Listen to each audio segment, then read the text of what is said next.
ሀገር ውጭ የምትኖሩ ሰዎች ምንም አይነት ካርድ ሳትሞሉ ወይም ደግሞ መጃን ሳትመጅኑ በነፃ ወደ ሀገር ቤት ወይም ደግሞ ወደ ፈለጋችሁት ሀገር ስልክ የምትደውሉበት አንድ የሚገርም አዲስ አፕሊኬሽን መጥቶላችኋል። ይህንን አፕሊኬሽን ሙሉ አጠቃቀሙንና ከየት እንደምታገኙት አሳያችኋለሁኝ።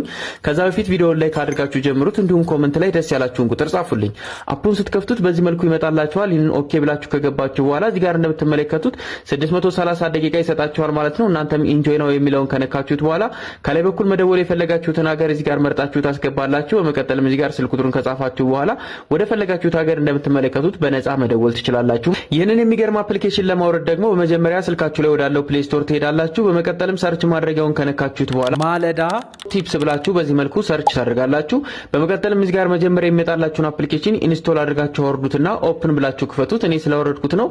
ከዛም ፊት ለፊት ላይ የምታገኙትን ሰርች ማድረጊያ ቦታ አንድ ጊዜ ከነካችሁት በኋላ 0099 ብላችሁ በዚህ መልኩ ሰርች አድርጉ። ከዛም በመቀጠል እዚህ ጋር የመጣላችሁን አንድ ጊዜ ከነካችሁት በኋላ እዚህ ጋር እንደምትመለከቱት ስልክ በነፃ ለመደወል የሚል ይመጣላችኋል። ይህን ጽሁፉን ትንሽ ወደ ታች ካንሸራተታችሁት በኋላ ኢንስቶል የሚል አማራጭ ታገኛላችሁ። ይህንን በመንካት አውርዳችሁ በቀላሉ ኢንጆይ ያደርጋችሁ መጠቀም ትችላላችሁ። ያስቸገራችሁ ነገር ካለ ኮሜንት ላይ ፓርት 2 ብላችሁ ጻፉልኝ። ሌላ ቪዲዮ ይዤላችሁ እመጣለሁ። ይመቻችሁ።